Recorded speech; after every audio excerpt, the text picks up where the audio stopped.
Hey everyone, I hope you guys are ready to learn some organic chemistry because today is the first time we're going to really focus on organic compounds. So chapter 3 is an intro to organic compounds. We're going to learn how to name them. Nomenclature is naming.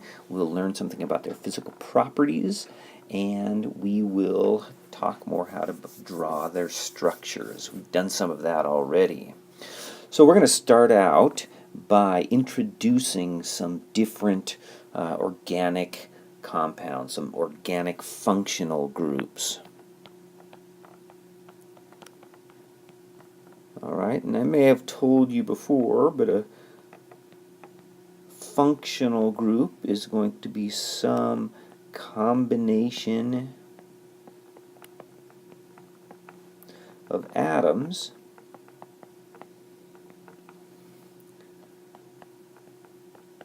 that have similar properties in all molecules. Okay, so for example, OH is an alcohol, and that alcohol is a functional group, and it's going to have similar properties no matter what it's connected to, what is the remaining part of the organic molecule. So we're going to look at some different functional groups. We're going to start with the simplest of organic molecules, the alkanes. Those are really what I think of as the organic molecules lacking any functional groups. Cycloalkanes are just alkanes that are in a ring.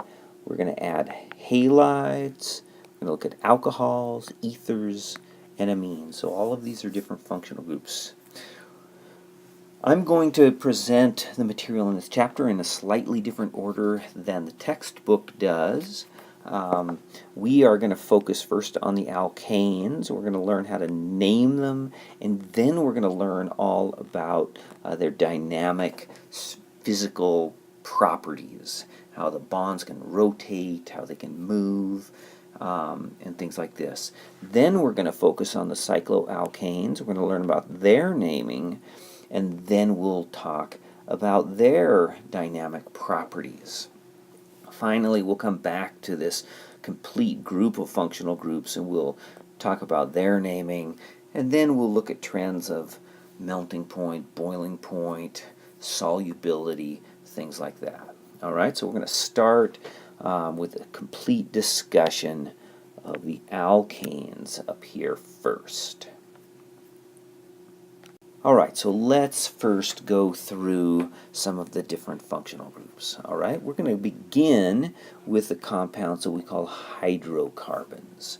Okay, like that name implies, hydrocarbons are made up of only hydrogen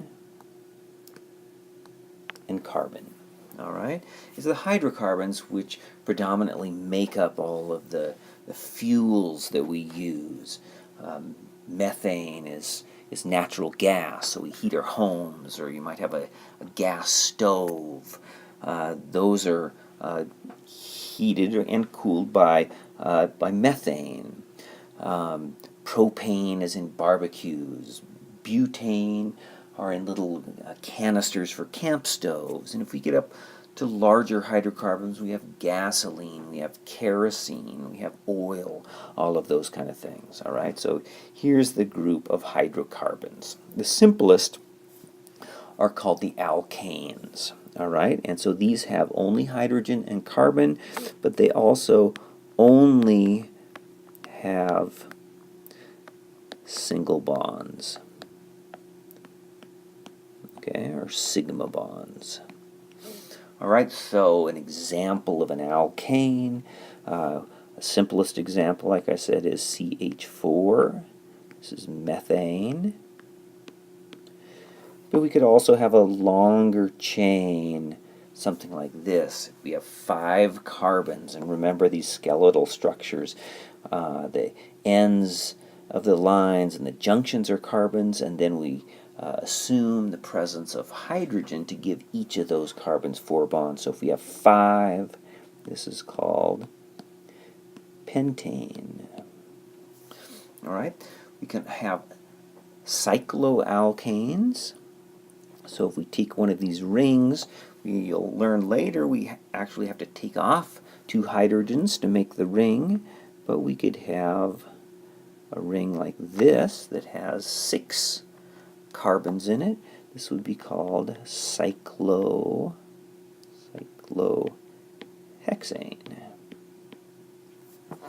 All right, so these are the first 2 groups we're going to look at.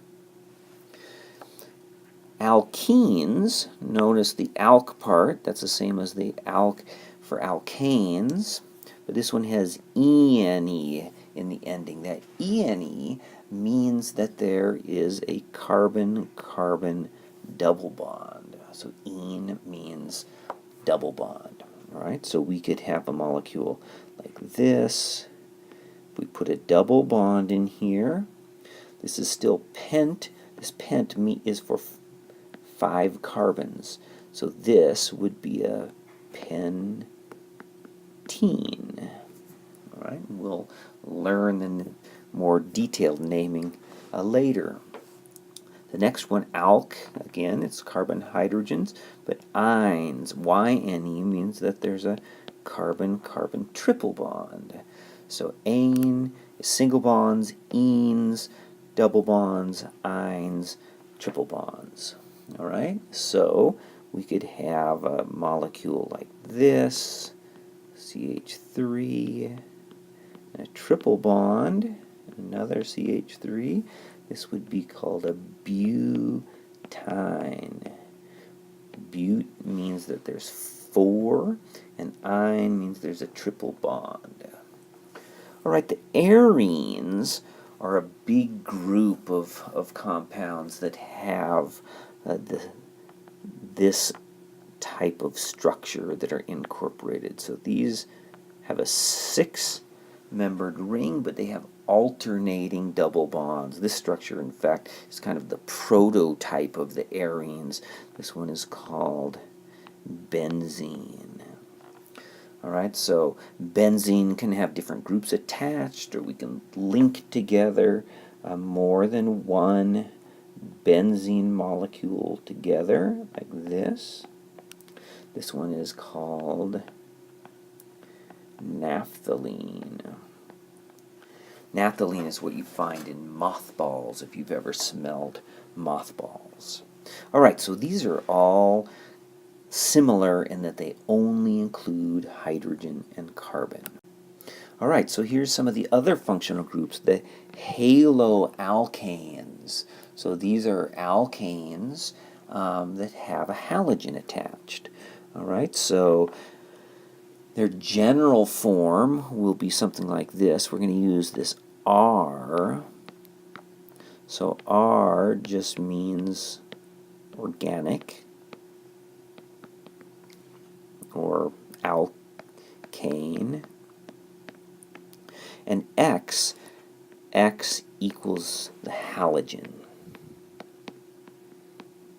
Okay, so in this case we could have fluorine, we could have chlorine, bromine, or iodine. All right, so we could have some carbon chain like this, and then we could say have a bromine attached. Okay, so this would be bromobutane.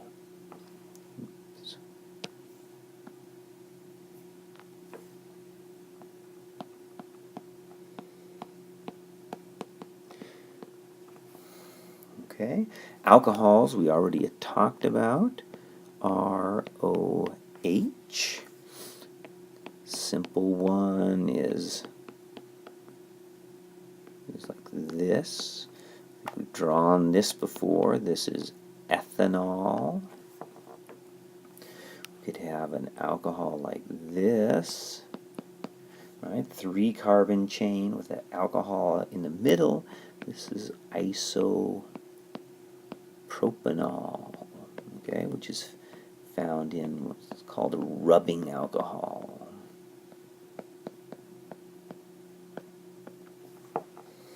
All right, the amines, these have nitrogen in them. Okay, so the simplest of the amines doesn't even have a carbon attached. It could be like this. It would be ammonia. Okay, but all of those H's could be also replaced by carbons as well. So we could have something like this as well. Remember, there's non-bonding electrons there. So these are amines. All right, so the last group that I actually forgot to write in here are the ethers. Okay, ethers are kind of like alcohols, but they have two carbon groups attached to the oxygen.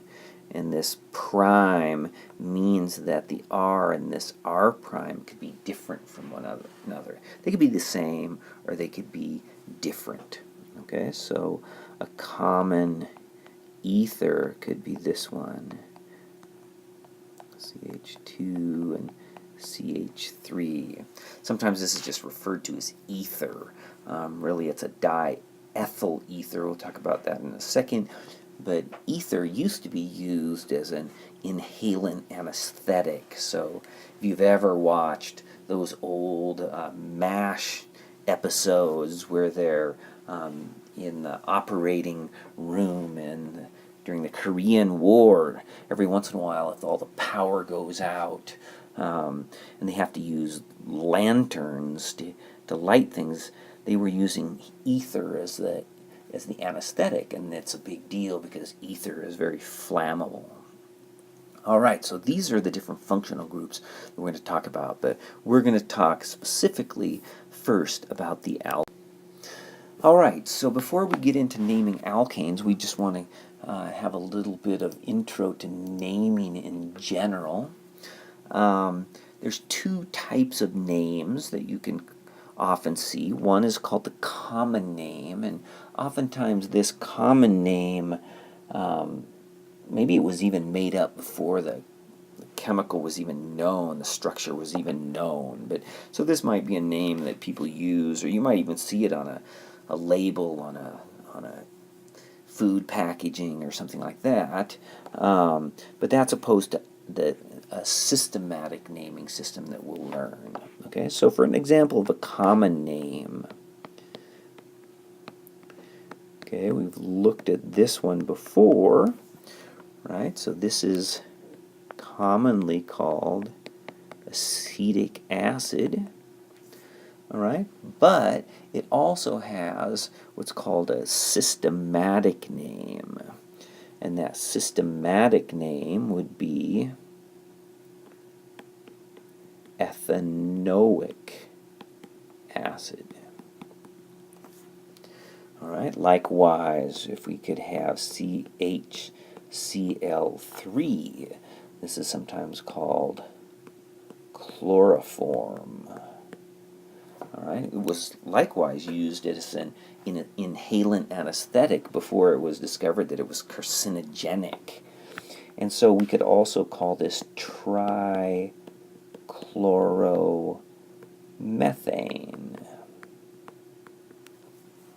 Okay, so common names are names that have kind of been traditionally passed down. But we're not going to focus too much on the common names in this class. We're going to focus more on the systematic names.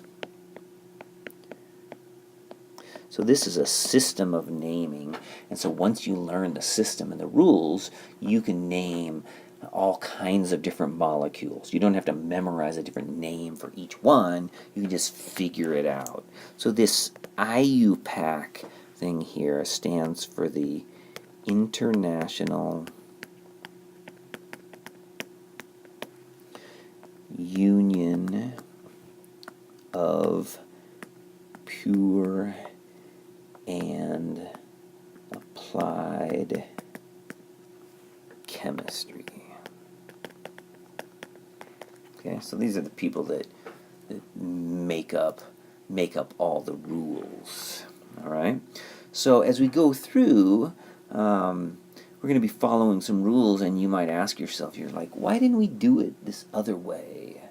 And my answer would be that there could be a lot of different systems that could be developed, but the IUPAC came up with this one system, and so the idea is that we want to have a unique name for every different compound, and we all want to come up with the same name, so we're all going to follow the same rules.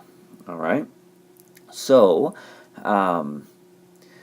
this approach is going to start out with kind of a parent structure. So we're going to first look at what are just straight chain alkanes, and these are going to be the basis of our naming.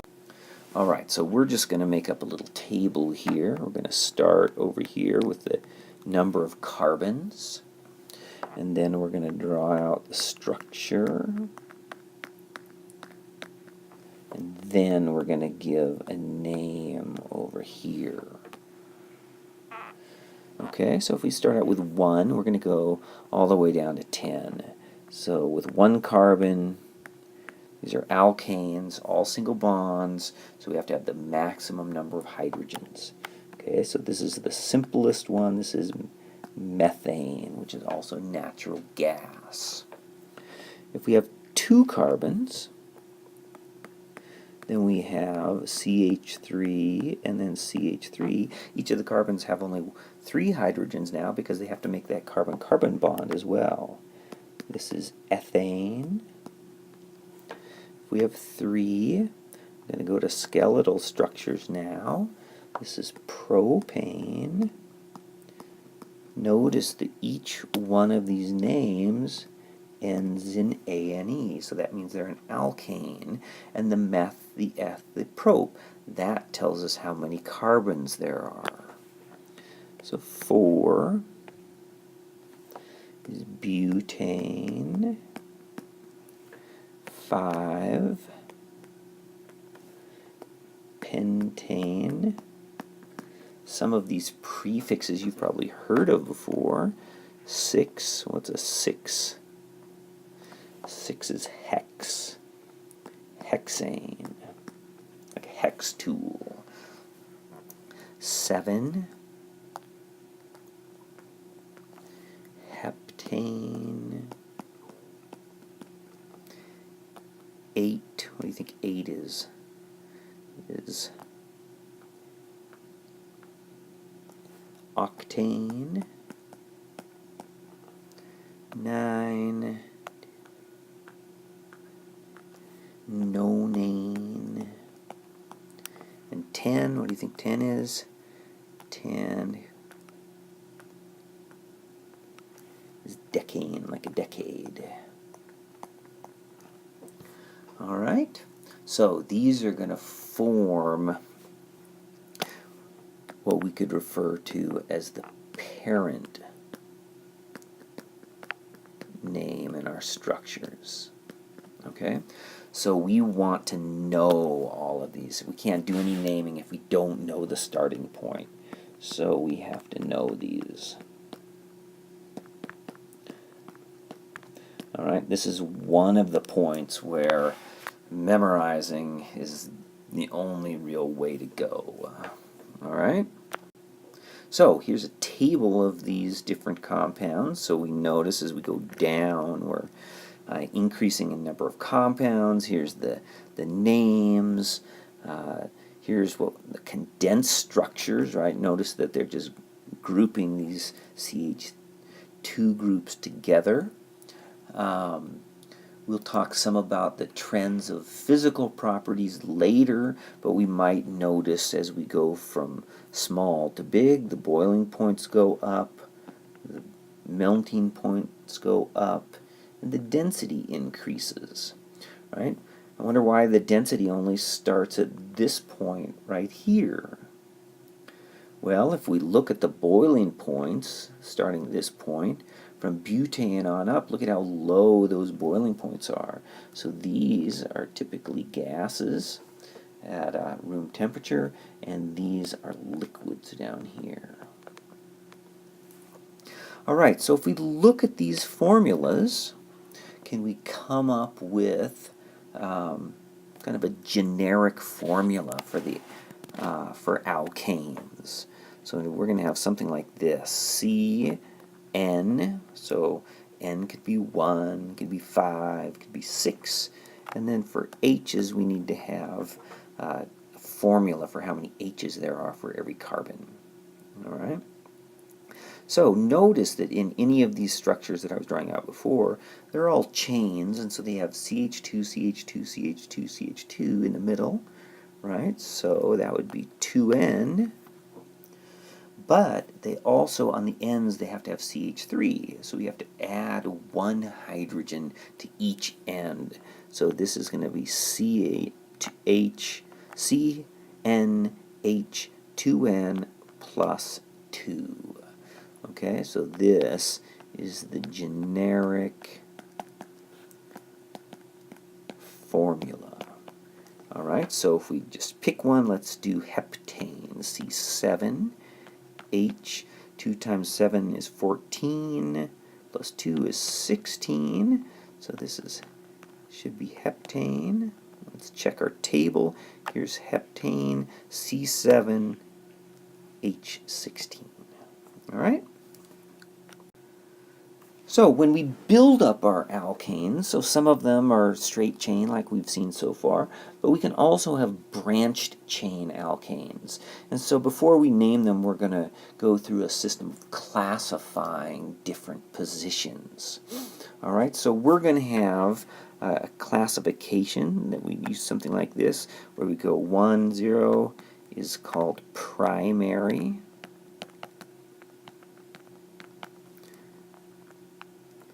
This equals secondary. We can have tertiary. And 4 is going to be quaternary.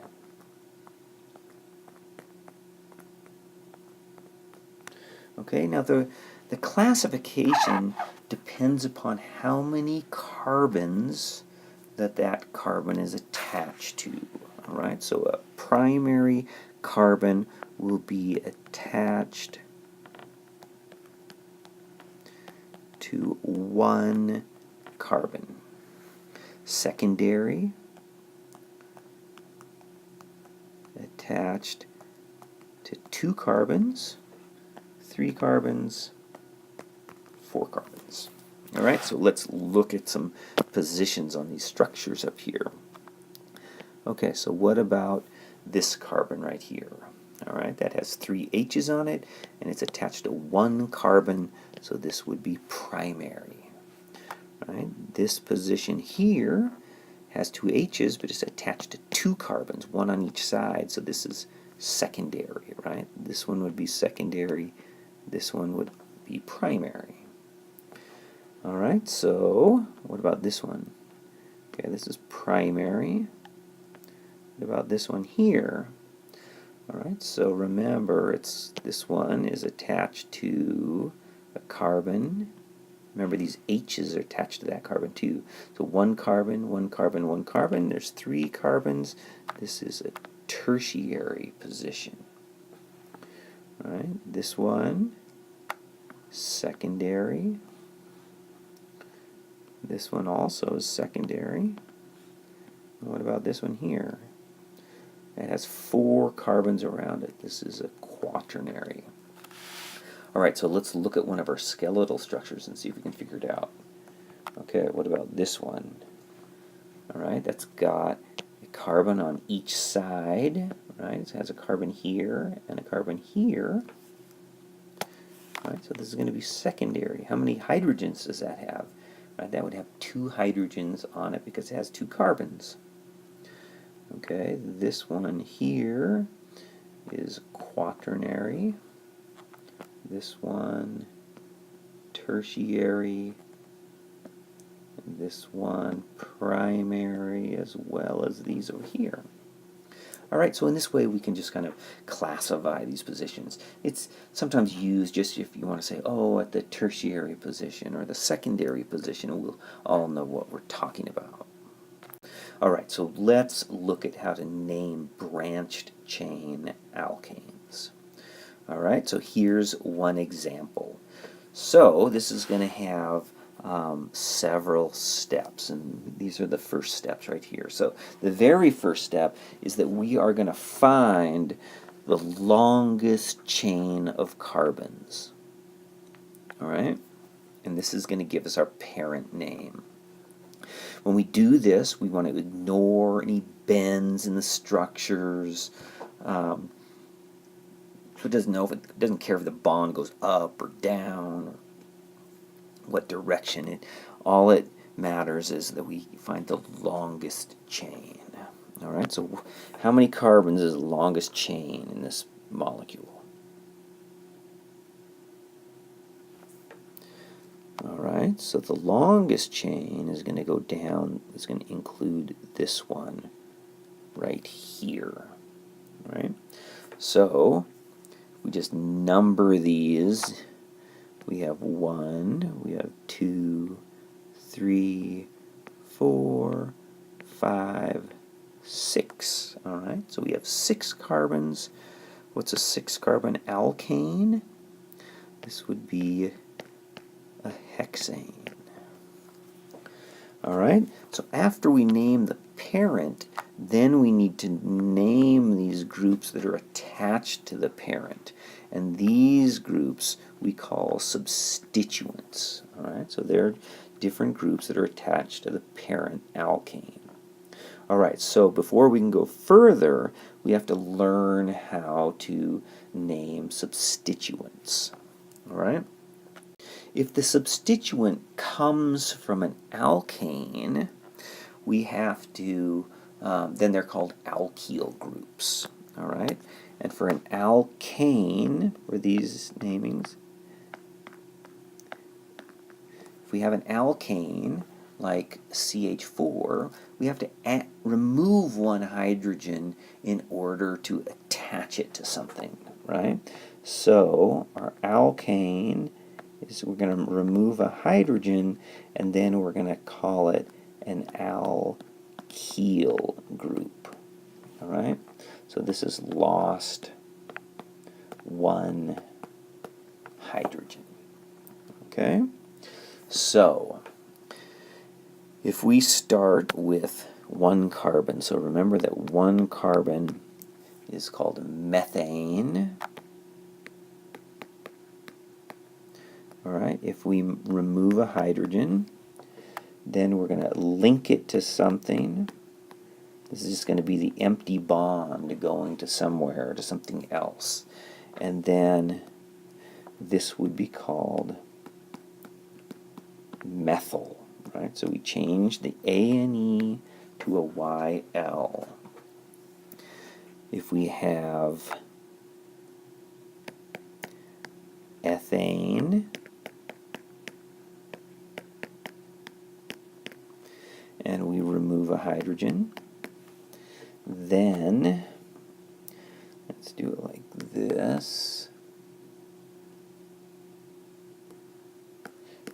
CH2, I'll just link it off over here.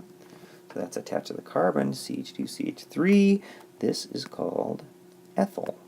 All right? Again, we dropped the A and E, and we added YL. All right, when we get up to 3 carbons,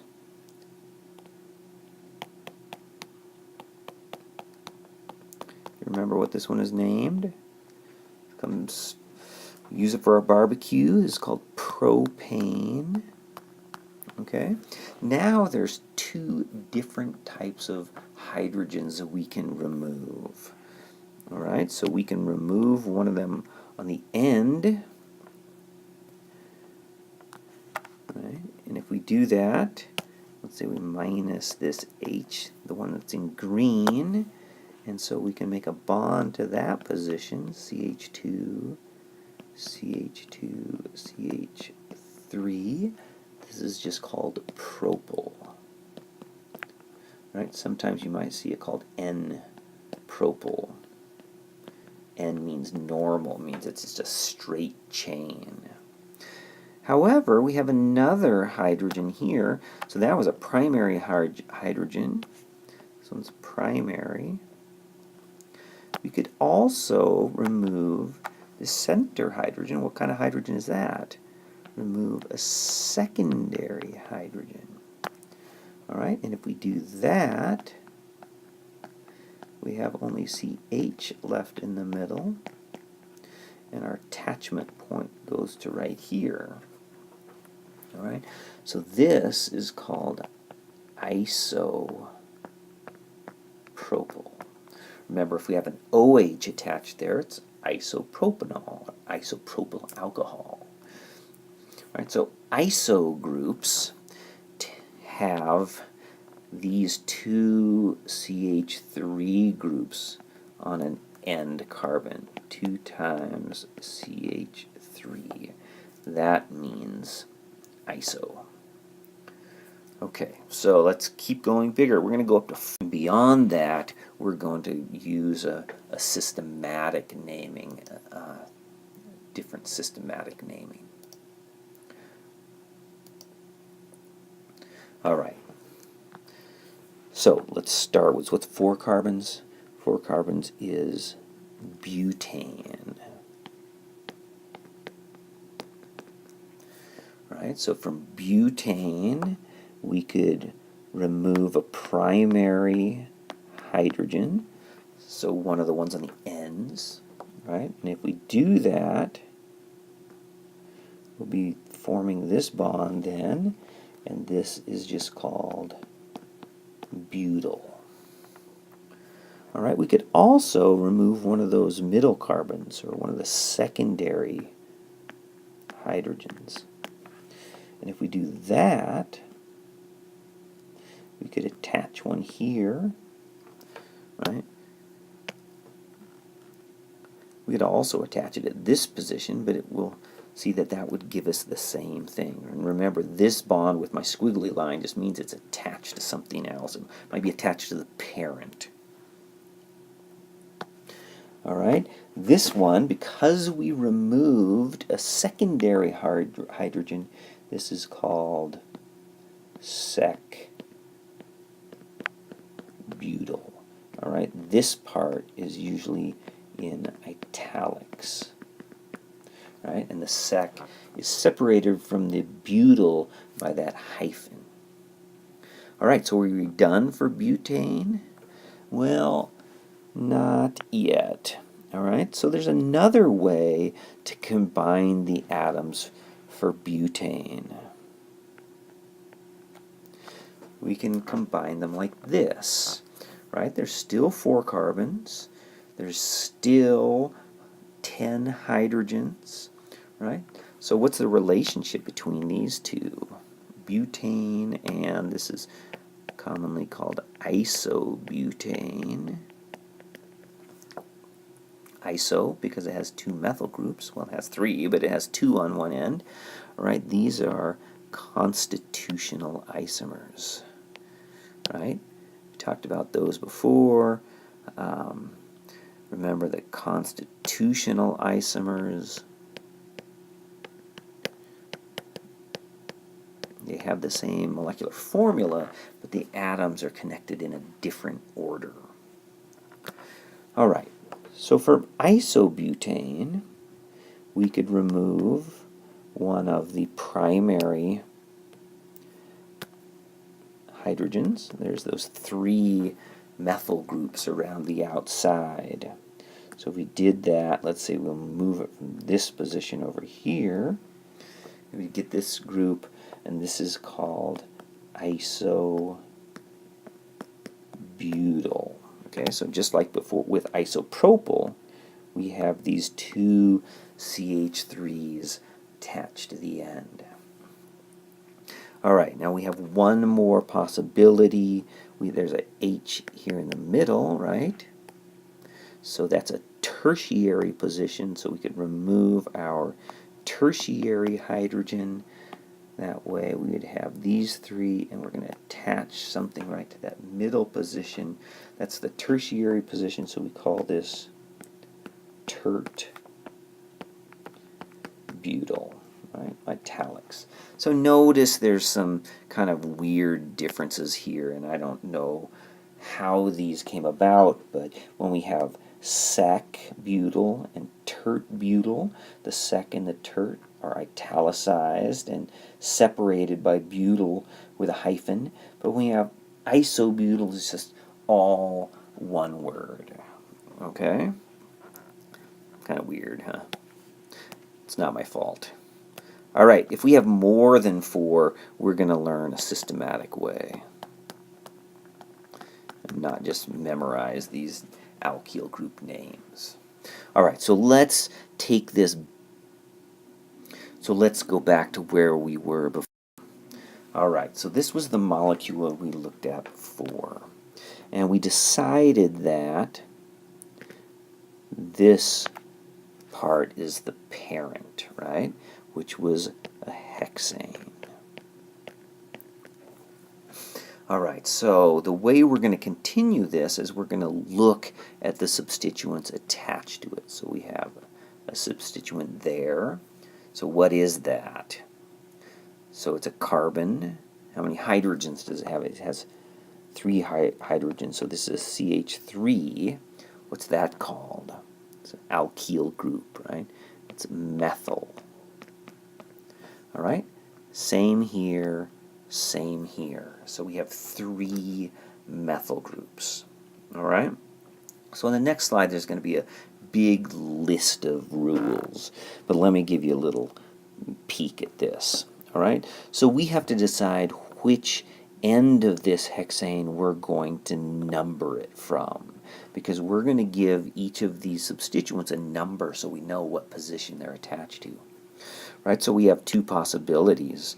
We could either number it from left to right, 1, 2, 3, 4, 5, 6, or we could number it the other way, 1, 2, 3, 4, 5, 6. All right? So we're going to have a number of ways to break different ties. Usually what we do in the simplest case, we number it from the side to give the first substituent the lowest possible number. Right? So if we number it as we have it in red, 1, 2, 3, we come to these substituents at position 3. If we number it from the other side, 1, 2, 3, we also come to a substituent at position 3. So essentially we have a tie.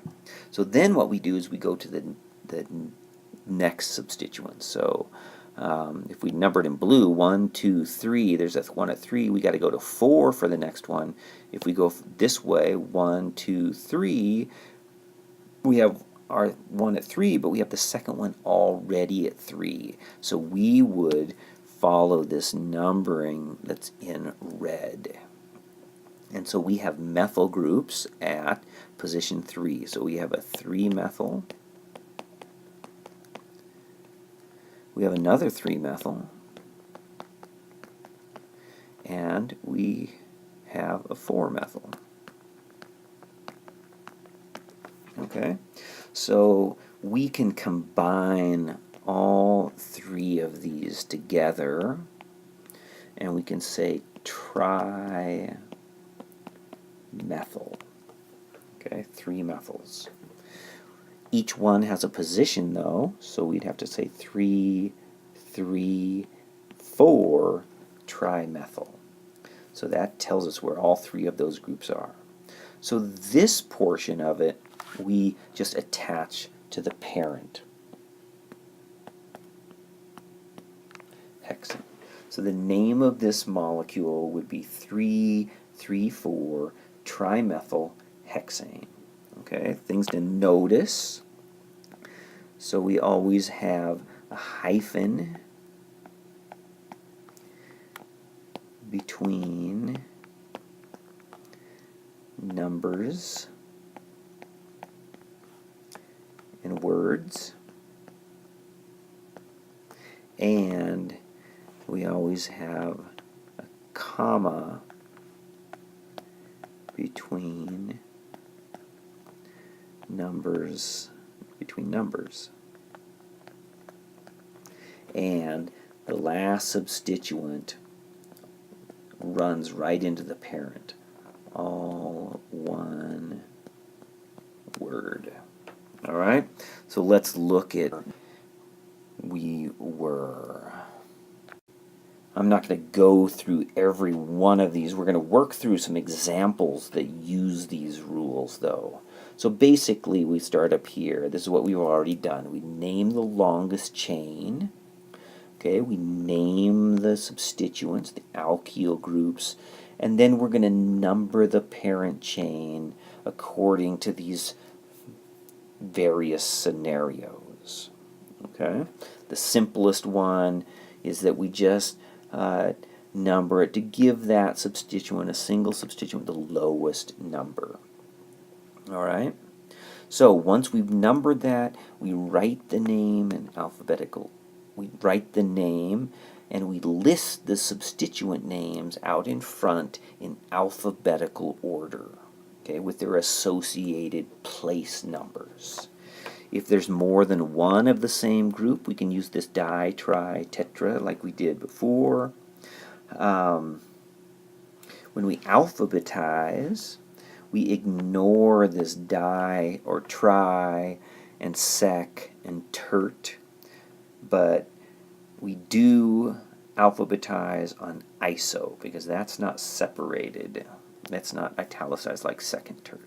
All right, so let's look. All right, so let's look at the first one in the upper left. So we have to find the longest chain. All right, so we can just number it. It's pretty easy to see. 1, 2, 3, 4. This would only be 5, so 5, 6. So this is going to be hexane. All right. We only have one substituent, this one right here. It's only a 1 carbon, right? So this is a methyl. And we have to number the hexane chain to give that the lowest possible number, right? So we're going to number it from this side, 1, 2, 3. So the methyl group is attached to the hexane at position 3. So this would be called 3 methyl hexane. Here, I can do better than that. 3 methyl hexane. All right. Okay, so what about the next one?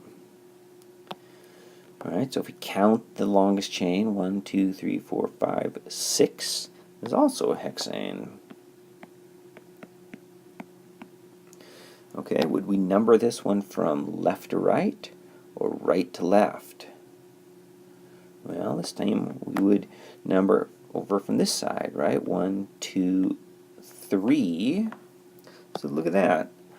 Our methyl group up here is again at position 3.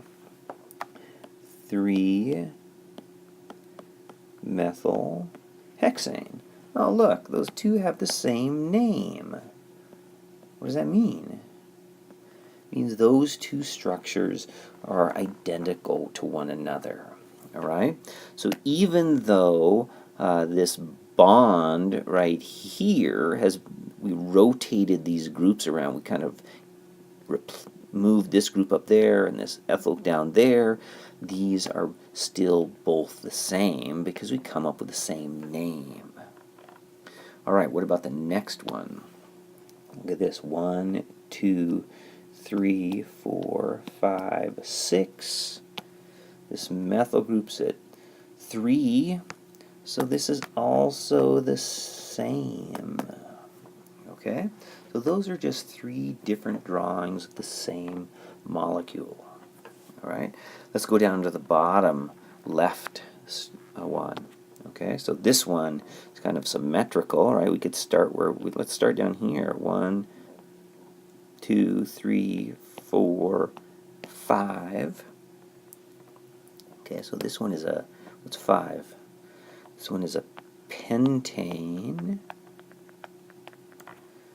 All right, and it has 2 substituents, right? There's 2 methyl groups, and they're at 2 position and at the 4 position. So we call this 2, 4, comma between the numbers, hyphen, dimethylpentane. Okay? So, what's the relationship between this structure? Okay, these were the same. How about this one and that one up above? Right? So, let's figure out the formula here. So they both have what? They both have 7 carbons, right? C7H. It's just an alkane, so 2 times 7 is 14 plus 2 is 16. What about this one down here? 1, 2, 3, 4, 5, 6, 7, C7H16. Look, they got the same formula. Are they the same or are they different? No, they're different, right? They've got different names, so they got to be different. So these are also constitutional isomers. Okay, what about the next one? Alright, so let's number this. Again, it looks like we have a pentane. We want to number that pentane going straight across to give the first substituent the lowest number, so I'm going to number it from this side. 1, 2, 3, 4, 5. So again, we have 2 methyl groups, and they're at 2 and 3 this time. So 2, 3, dimethyl pentane. Alright, so that, in fact, is another constitutional isomer. Alright, so let's go to a completely different number of carbons here.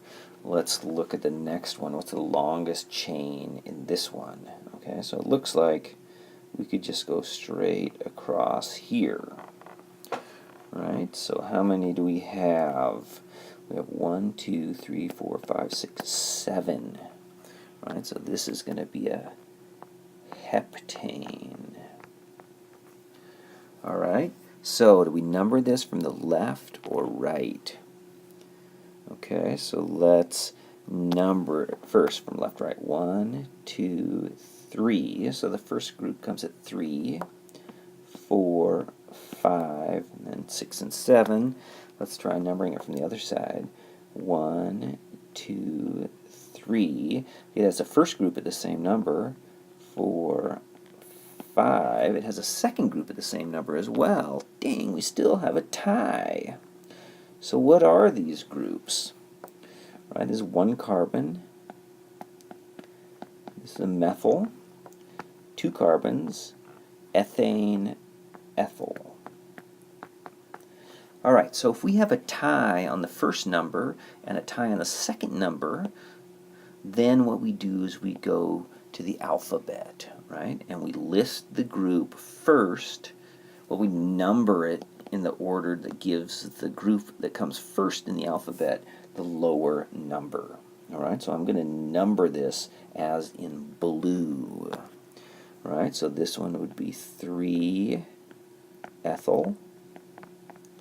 Okay, that's 1, and now we put another hyphen. 5 methyl. And then that last group runs one word straight into heptane. 3 ethyl, 5 methyl, heptane. Alright, so let's do just a couple more here, and I think we're getting almost done.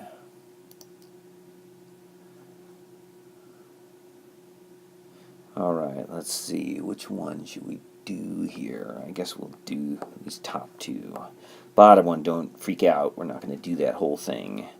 Alright, so let's find the longest chain on the top one, left. Alright, so if we go straight across, we have 1, 2, 3, 4, 5, 6, 7. Right? Is that the only way that we can count it to get 7? Well, we could count here. 1, 2, 3, 4, 5, 6, 7. Or 1, 2, 3, 4, 5, 6, 7. Right? Those are the same. Is there another way? What about here? 1, 2, 3, 4, 5, 6, 7, right? So there's actually 2 different chains that are of the same length in this one, all right? So the rule, if you go back to that list of rules, is if we have more than one chain that has the same length, we're going to pick the chain that has more substituents. Okay, so that's going to be this one right here.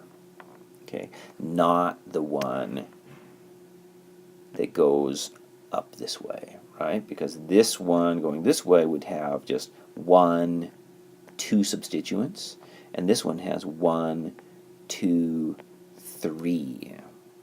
Okay? So we're only when we're comparing 2 chain lengths that are the same. Alright, so in this one we have ethyl here, methyl, methyl. 1, 2, 3, 4, 5, 6, 7, heptane. Alright, so we put the ethyl out in front. Okay, or let's number this first. So, if we number from each end, we come to the first group at position 2. But if we number from this end, the second group goes to position 3, which puts it at the lowest number. Alright, so we're going to put ethyl in front because it comes first in the alphabet. 3 ethyl, 2 6 dimethyl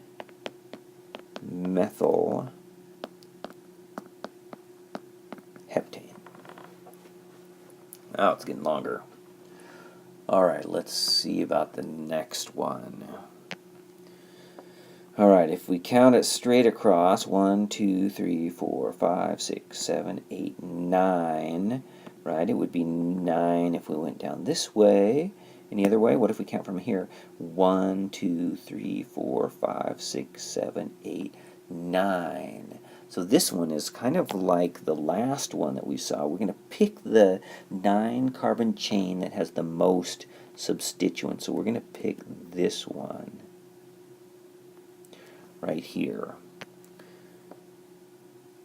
Of course, we could go down this way too. Since these 2 groups are the same, it doesn't matter which way we go there. Okay? So, what substituents do we have? We have an ethyl, we have a methyl, we have a, what's this one? A propyl, and we have another methyl. Alright, so we're going to list these groups in alphabetical order. Alright, so ethyl, we're going to number the chain first. Alright, so we're going to number the chain from the end that gives the first substituent the lowest number. So here we're going to number from up here, 1, 2, because that puts a methyl group at 2. If we numbered it from the other end, well, here, 1, 2, the first substituent would be a 3. 3, 4, 5, 6, 7, 8, 9. Okay? What's a 9-carbon chain? Yeah, that's nonane, right? So we're going to have to number it. It's going to end up in nonane. So we're going to first do ethyl. So 7 ethyl. List it first because it comes first in the alphabet. Okay, so then what's the next group? Then we have methyl groups. We have 2 of those. So we have one at 2, and we have one at 5, and so we have dimethyl.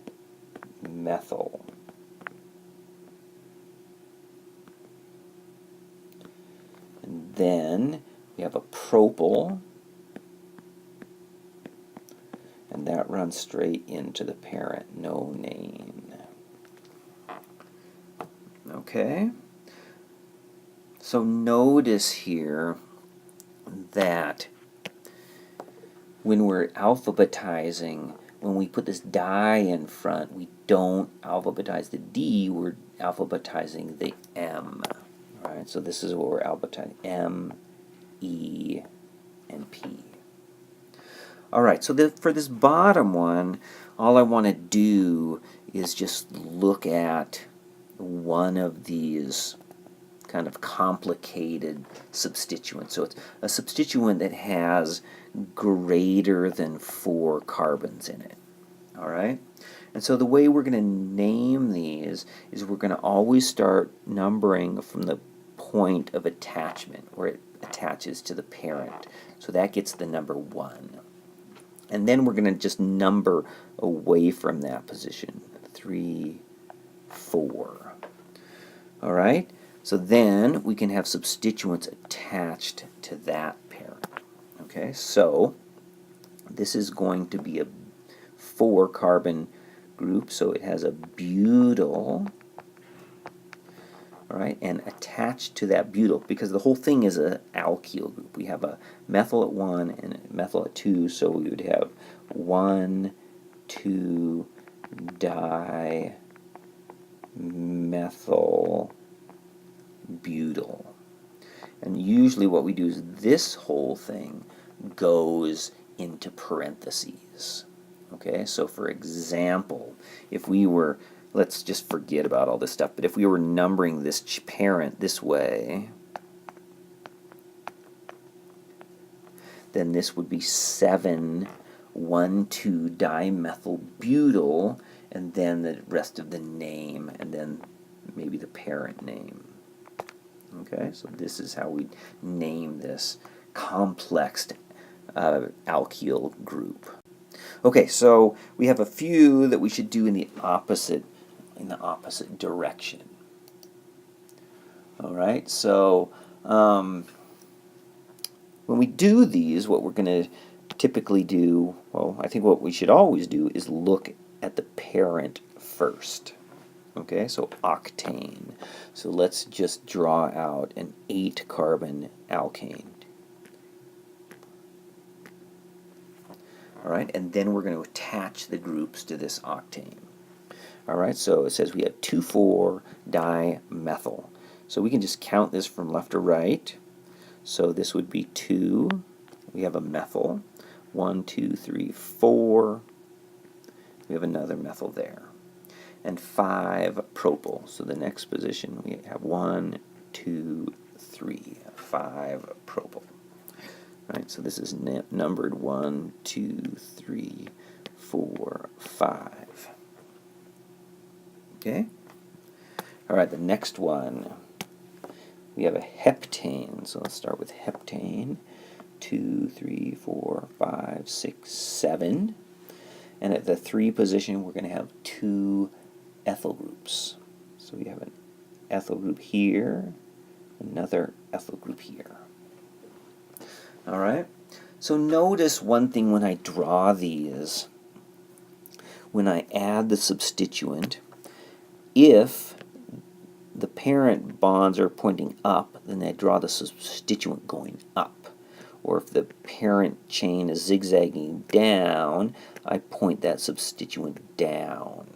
Right? Over here, the parent is going down, so I put both substituents down. Because remember, if we were drawing this part more in 3 dimensions, because this position is tetrahedral, sp3 hybridized, we would have a wedge on one of them and a dashed line on the other. Okay? So what we don't want to do is draw these bonds like going up this way, right? Because that's not looking like a tetrahedral. All right, so let's do these other ones. They don't take too much time here. So decane. So let's draw 10 carbons. 1, 2, 3, 4, 5, 6, 7, 8, 9, 10. At the 6th position, we have an isopropyl. So 1, 2, 3, 4, 5, 6. Remember what an isopropyl is? Right? It's a propyl group that's attached to the middle position. We have a 2-methyl, and then we have a 5, this all goes together, methyl butyl. So 1, 2, 3, 4, 5. We draw the butyl, 1, 2, 3, 4, and at the 1 position of the butyl we have a methyl group like that. Okay? All right, just one more. And so this is going to show us a different kind of problem that we could do here. So let's just draw this. So pentane, 2, 3, 4, 5, says we have a ethyl group at 3, 1, 2, 3, and a methyl group at 4. All right, so this name allowed us to draw the structure, no problem. But is that name correct? Right? What if we were going to rename this compound? Is that what we would come up with? Right? So let's think about it. Right? The longest chain, okay, would still be a pentane, but we'd probably number it from this side, right? To give the first group the lowest possible number. So this name that I gave you is not even right, and the correct name would be 3-ethyl 2-methyl pentane. All right? So on exams I may give you a name and ask you to draw the structure, and then to tell me whether the original name is correct or not, and if it's incorrect, then write out the correct name. So even because this one was not correct, it still allowed us to draw the structure. All right, so we've introduced some different functional groups, and we've learned how to name both straight chain and branched chain alkanes. All right, in the next section, we're going to go through and we're going to talk about the three-dimensional structures of alkanes and their dynamic properties.